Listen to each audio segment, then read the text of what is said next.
There's drama all over the NFL. Big 12 writer Derek Duke joins us to preview the conference, and Robert and I make our own game day predictions for Week 1 of college football. This is the 1-0 Sports Show.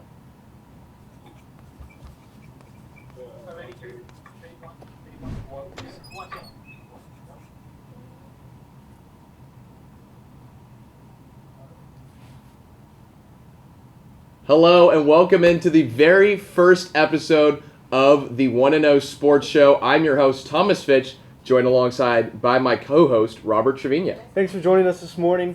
Welcome to the show that's just trying to go 1-0 week in and week out. Yeah, and we're excited to get this show started. We're going to start off talking some NFL and, the big news of the week, Andrew Luck retiring after 6 seasons in the NFL. He's only 29, turning down some $60 million to retire. He's been injured the last 4 seasons, at various points. So, Robert, what are you feeling on this? Well, as a massive Colts fan, it's obviously disappointing. He lasted 6 seasons, missed the 2017 season, obviously with that shoulder injury. Had a comeback player of the year season last year where he threw 40 touchdowns. That was the second most. Only Patrick Mahomes threw for more touchdowns. So the future was looking bright, and the roster was generally considered to be a Super Bowl caliber roster, but ends up retiring kind of out of nowhere, says the joy was taken out of the game, which is kind of admirable. If you don't like doing something, you shouldn't do it. And Andrew Luck just stopped playing football because he did not like to play football.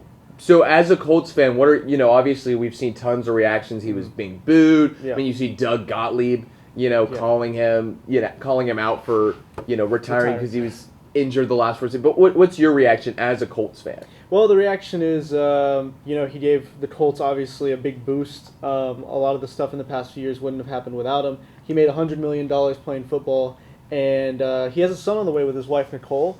And so I think, prioritizing health over trying to prove something to, sports writers and pundits just doesn't make any sense.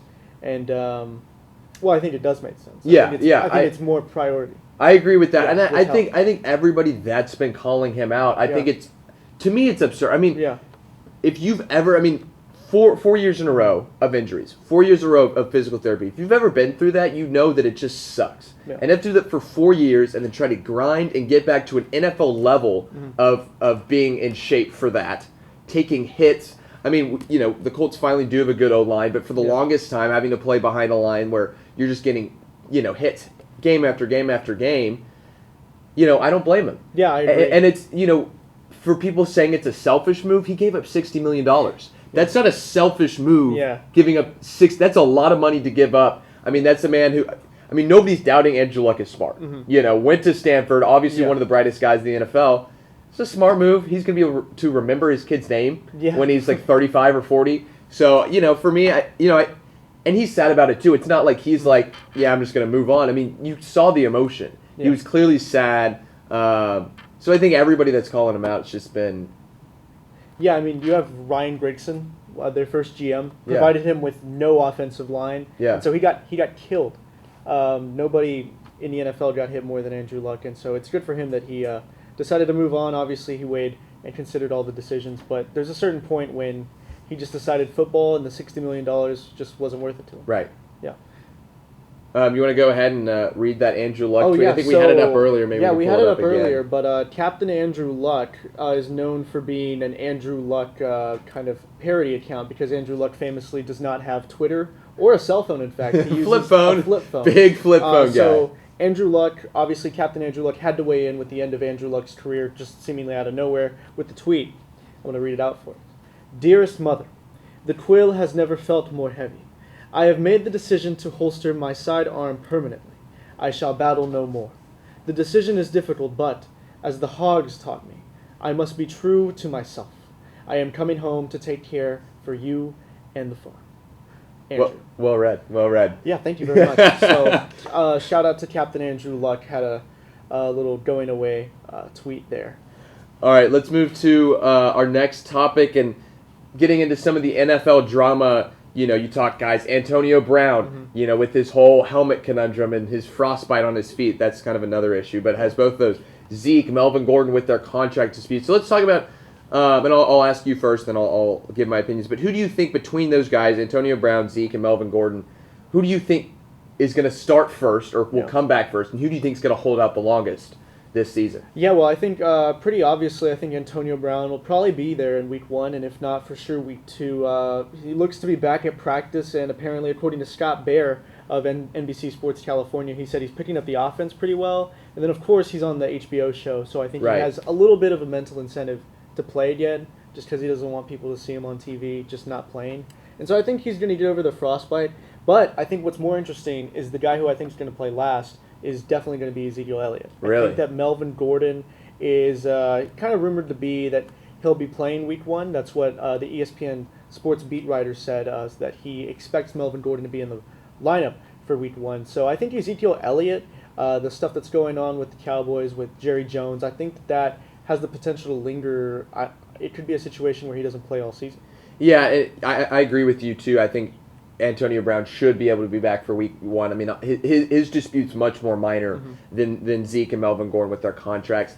You know, I think the thing with Zeke is the Cowboys not only have to figure out his contract, but they got to figure out Dak's and, you know, if they're going to give Cooper an extension before they can also figure out if they're going to have the money for Zeke. And so that's kind of where they're trying to play off those 3 guys. With Gordon, it's just, you know, does the team want to pay him? Yeah. And I also think, I mean, just personally, I feel like Gordon just has less character concerns than Zeke. And so I feel like, I mean, the fact that Zeke got upset over what Jerry said, you know, his joke that, oh, Zeke who?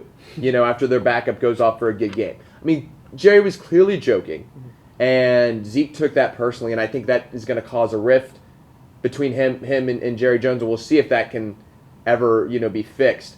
Yeah, it'll be interesting for me to see if Zeke holds out the whole season like guys like Le'Veon Bell, and if that becomes a trend further on this season where we see these players just sitting out if they don't get the money they want. Yeah, I think it's specifically with the running back position just because teams are, I mean, the data proves these GMs correct in that a running back is expendable. You can get a new one. You don't need to spend the old NFL, spend $40 million on a running back. And obviously running backs have been training, and it's probably one of the most grueling positions on the field. Well, because that they get injured so much. Yeah, the average NFL career is 4 years. Yeah. And so those guys obviously want compensation. They want health benefits afterwards.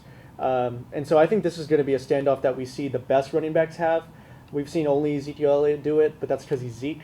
I think as this kind of continues, I think we'll see more guys, more running backs that maybe like the 10th best running back in the NFL hold out. Yeah, which will be interesting to see. And I think eventually the GMs are going to win because they're the ones who can say, you know what, at the end of the day, we can replace you. Yeah. All right, let's move on to our Kobe Shaq debate. You know more about than I do. Yeah, so break that down for us. Kobe and Shaq, you know, they have their differences. It's been well documented over the years when they were playing together. But Kobe Bryant decided to take pretty much a kind of random shot at Shaquille O'Neal again. He was at Kobe's always shooting shots. Yeah, he was at a PHP agency convention in Las Vegas, and he said that Shaquille O'Neal, if he had committed to playing basketball, would be the GOAT, and that he would have 12 rings. And so Shaquille O'Neal obviously didn't take kindly to that, and he said, we probably would have won 12 if you had passed the ball.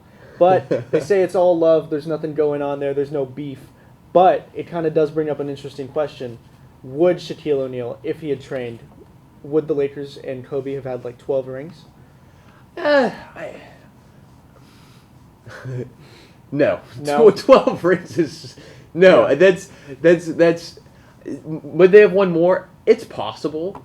But 12, I think that's absurd. But I definitely think it's possible that they win more, but I think you also look at they were still a good team with Kobe. It wasn't like you know, Shaq later on in his career where he joins a team and like not much is like they, you know, he joins the team and they won NBA championships. Yeah. So maybe they win 1 or 2 more, but you know, I don't think him training is going to make that much of a difference. He was obviously already a great player.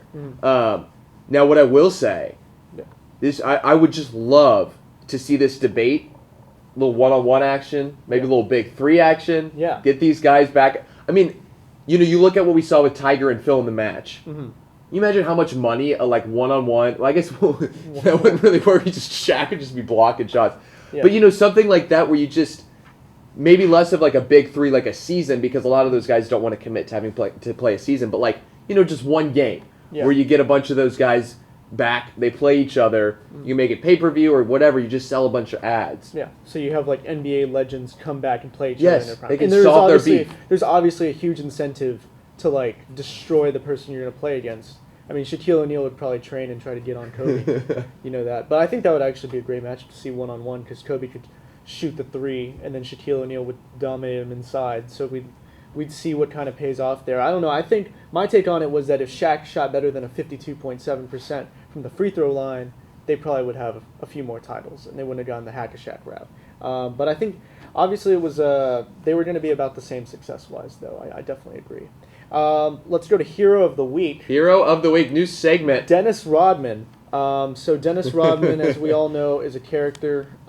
Definitely a lot you could say about him, but he came with a hard Instagram post where it's him holding his fist in between two slices of bread. He actually does have lettuce and tomato. I want to shout out to him for respecting the craft. You don't obviously just put meat in your sandwich. You have other stuff in there. I want to know if he had mustard or any sort of condiment. But he said the caption was, "Hey," and this is all. Every word is its own sentence. "Hey, CEO of racism, I made you some lunch." So, gotta say shout out to Dennis. He did it. Dennis he ended racism. Dennis Rodman, ladies Dennis and gentlemen. Rodman ends racism, and I mean, I can't think of a better social media post for 2019. The fact that he included the lettuce, and I didn't notice that the first time. Yeah, I mean, he went all out. Yeah. Oh, it's he went all. I mean, this man, he's fighting racism. Yeah. As best as anyone can. I mean, he respects the craft, and he understands kind of the way that people are going to analyze just how deeply you want to cover your content. Really, I want to know how long it took him to come up with that, and I also want to know what he was like, "Hey, just grab a camera, I got a good idea." He's like, "Honey." So, that was Hero of the Week for Dennis Rodman. All right, that's all we got for this block. Coming up next, after the break, we're going to have Derek Duke on. We had him on actually this past weekend. We'll have part of that interview breaking down Big 12 preview. We got the whole season ahead of us, so stick around. That's coming up next. All right, welcome back into the 1-0 Sports Show. Again, I'm Thomas Fitch, joined alongside Robert Trevino. And now joining us, the first guest of the year is Derek Duke, writer for Heartland Sports. He's been a big fan of the 1-0 Sports brand since we've gotten started. So great to have you on, Derek. Absolutely. I appreciate you guys having me on. All right, so we're going to go down all the Big 12 teams and just kind of have a couple questions. One thing for every team that we go through, we'll do a little word association game. So kind of the first word or phrase that you think of for the team for the season when I say their name. So first team, word association, Kansas. Believe. I think if you're a Kansas fan, you have to believe, and we really wanted just to see some sort of light at the end of the tunnel here. It's been painful since 2009 for them. They've had 5 different head coaches and haven't made a bowl game since 2008. And so it's just been very painful. So I think you have to believe if you're a Kansas fan. Yeah, what can Les Miles do to right the ship, or can he do anything to right the ship there? I think the first question you have to ask about Kansas is just, is Les there for the long haul? If he is there for the long haul, the steps he's going to take are going to be a little bit more drastic. But if he's not there, then he's going to have to take big steps quickly. So what I'll say about Les is I cover a little bit of recruiting. So anytime I talk to a kid and the fact that they're actually bringing up Kansas to me, and I'm not having to ask for Kansas, I think that's already one step in the right direction. And the fact that these kids are talking about Kansas with a very positive attitude, it's just not another offer anymore. People are actually considering Kansas as, some of their top 5, top 10 schools. So that's a big deal for them. And what I need to see from them is just to be more competitive in football games. For me, that's the first step. No more getting blown out by 3 touchdowns anymore. All right, let's move on to a team that I know you love to cover, the Iowa State Cyclones. What's your word association for them? It's going to be next. 2 words I got: next step. I think this program under Matt Campbell, they've experienced back-to-back bowl games, which doesn't have to happen often there.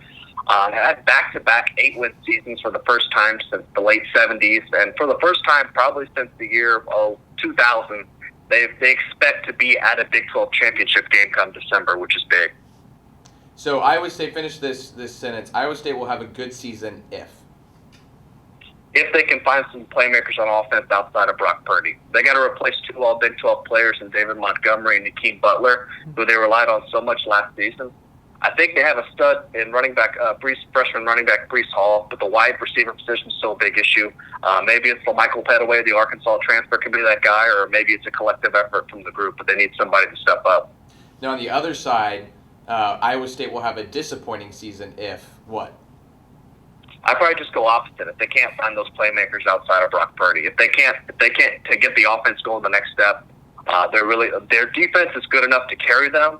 But it's not going to be good enough to carry them to a Big 12 championship game. They have to have some sort of offense outside their quarterback. And now let's move over to Norman for the team everyone seems to be talking about this offseason. What's the first word or phrase comes to mind when you think of the Sooners? One word, and that's defense. It's been an Achilles heel for years now for them. And to be honest with you, it's probably cost them at least a shot or two at the national title game, which is pretty big considering where their offense has been over the last few years. Yeah, you get flashbacks to that game versus Georgia in the college football playoff national semifinal. So what are your expectations for Jalen Hurts coming in and transferring? I mean, it's still positive. It's still great. You know, Jalen Hurts is a guy. We know what kind of talent he has. Unfortunately, he kind of sit behind Tua Tagovailoa, who is probably going to be a Heisman winner this season. But I still think he's a lot of great attributes to him. I think Lincoln Riley is going to shine the spotlight on those attributes, and I think they're going to do the things that Jalen does very well. So I don't see the offense really dropping off that much. They have some question marks on the offensive line, losing 4 draft picks, but I think Bill Bedenbaugh is one of the best in the country when it comes to the offensive line. So I think the offense still will be fine, but defensively just so many question marks across the board. Yeah, so let's actually move down to the final team, down I-35 to Austin to Texas. What is the word association for the Longhorns? This is probably my easiest one to do out of all these teams, and my word is going to be finish. And by finish, I mean finish football games. No more speed bumps, no more losing to Maryland, no more losing to Oklahoma State. They have to finish football games. Yeah, so Texas will have a good overall season. And also, what is that good overall season going to be considered? I think they have to get to at least 10 games if they want to get back to the Big 12 championship game, and that's really all you can ask for, to have a shot to win a Big 12 title just by reaching that game, and then hopefully from that it can stem into something bigger, like maybe a playoff berth. But again, I just go back to finishing ball games. They cannot play up and down to their opponents anymore. They have to be the ones setting the tone for the football games, not for just a quarter or two, but for all 4 quarters across the board. Yeah, and do you have any sort of concern with their defense? Returning only 3 starters? The defensive front, I think, could be a concern. I really like Keandre Coburn at the nose tackle spot. I think he can be a real big star for them. My biggest question mark for them probably is going to be mostly linebacker. But even then, I still think we're nitpicking a little bit. A lot of people nationally want to talk about that. But I think across the board, from top to bottom, this is probably the most complete team in the entire Big 12. So for me, it's just there's really no excuses for not winning a Big 12 title, or at least getting a shot to play for it once again this season. Yeah, before we get to your predictions for the Big 12 title, let's get to a couple other predictions for the season. Yeah, and who do you think is going to take home Offensive Player of the Year this year? I'm sure y'all will like this one. It's going to be Texas quarterback Sam Ehlinger for me. Just the threat of the running and the passing in the red zone. He put up some monster numbers last season. May not have the rushing stats that he did last year with all those rushing touchdowns, but very obviously Tim Tebow-esque. That's the easy comparison everybody wants to make. And hey, you know, Tim Tebow was a Heisman winner, so I don't see why Stan couldn't be in the Heisman contention as well. All right, here's the ultimate prediction. Who do you think is going to take home the hardware? Who's going to win the Big 12 championship? Well, this one's not going to be a popular choice for your podcast. And we're unbiased here. Unbiased. Not really. Until we see otherwise, I have a hard time picking Oklahoma.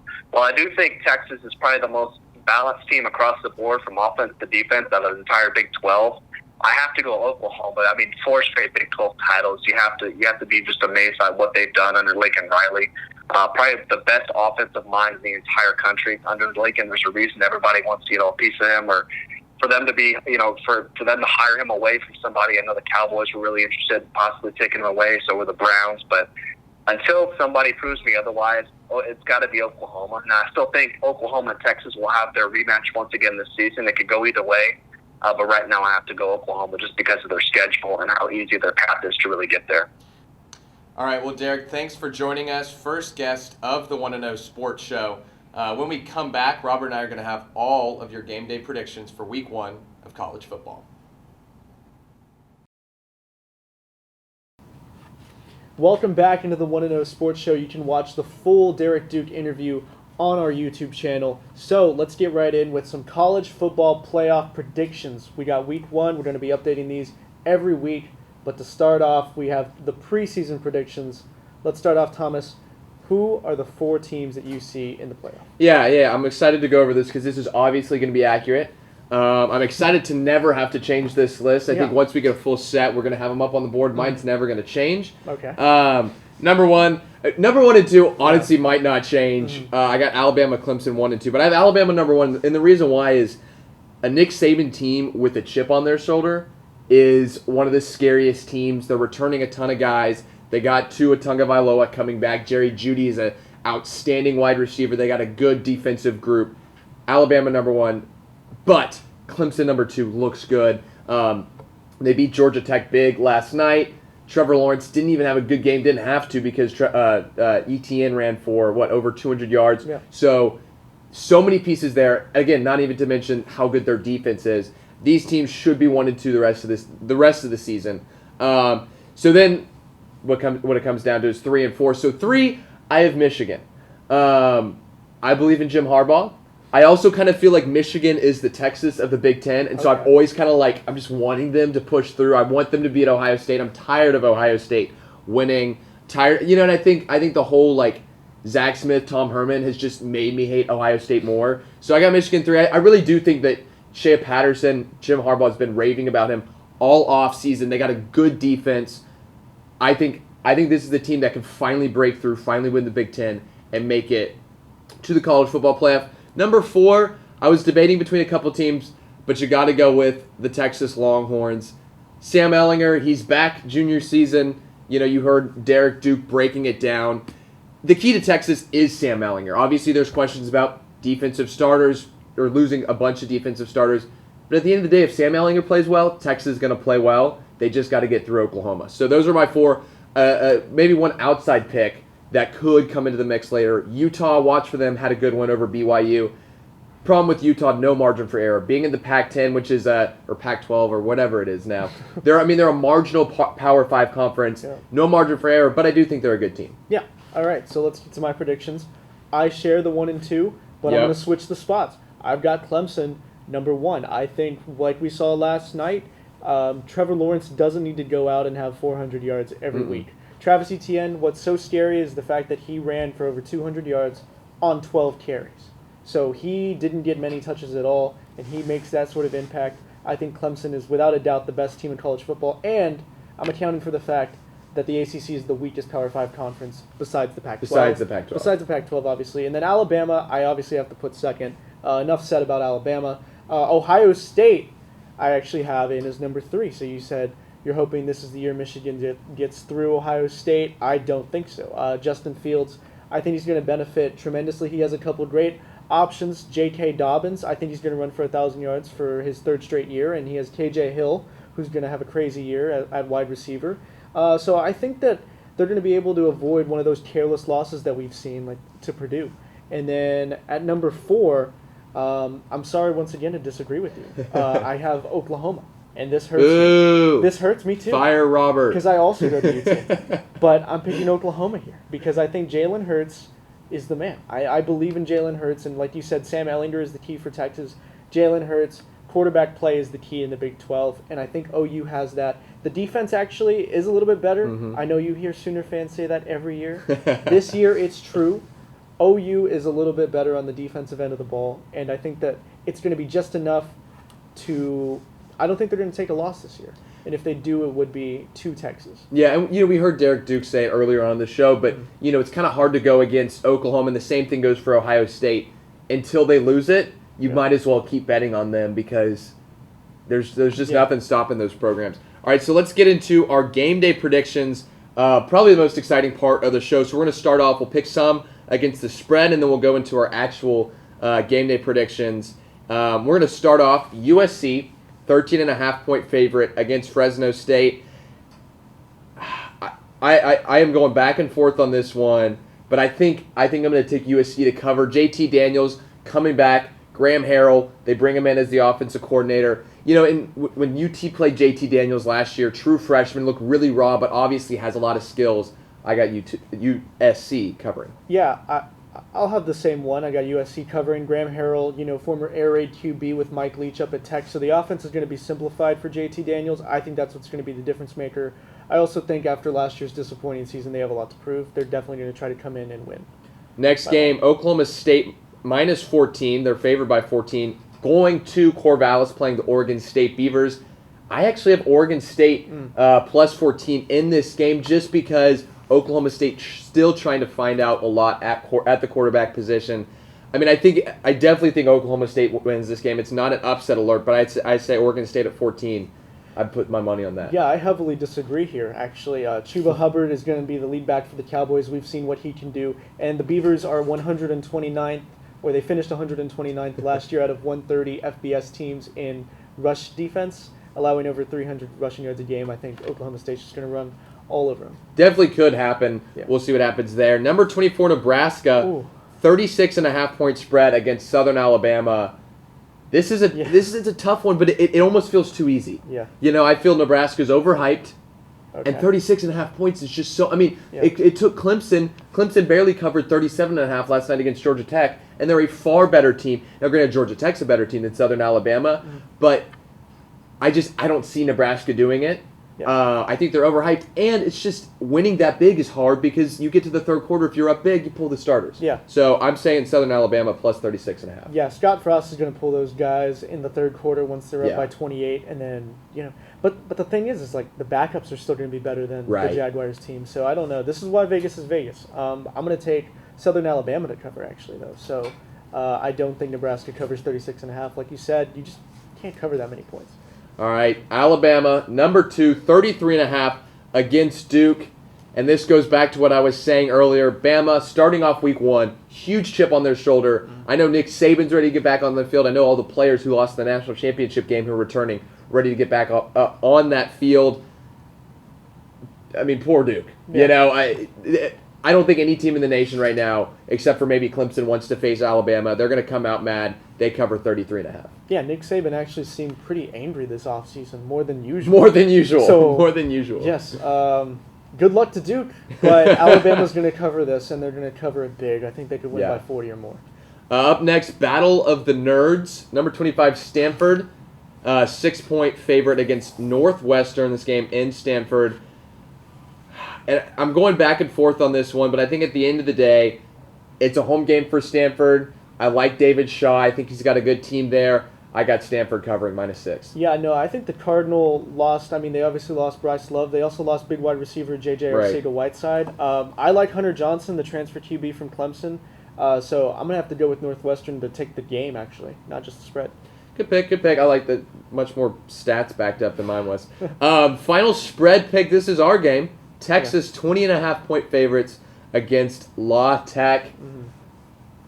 I'm nervous to pick this because I don't want to jinx anything, and I think the right move is to just say Texas wins but doesn't cover. But man, La Tech had to go up and open up their mouths, Yeah. and I think that's what hurt them. Terry Bradshaw, a La Tech alum, starts trashing Sam Ehlinger, their safety, saying stuff about we don't know press coverage or whatever. If La Tech had stayed quiet, they could make it a close game. They've been talking way too much. Sam Ehlinger and the rest of the Longhorns, chip on their shoulder. Texas covers big. Yeah, and for all the flack that we've been giving Texas for, playing down to their competition or not showing up early, that is fair. But remember that game against Tulsa that they won only by 7?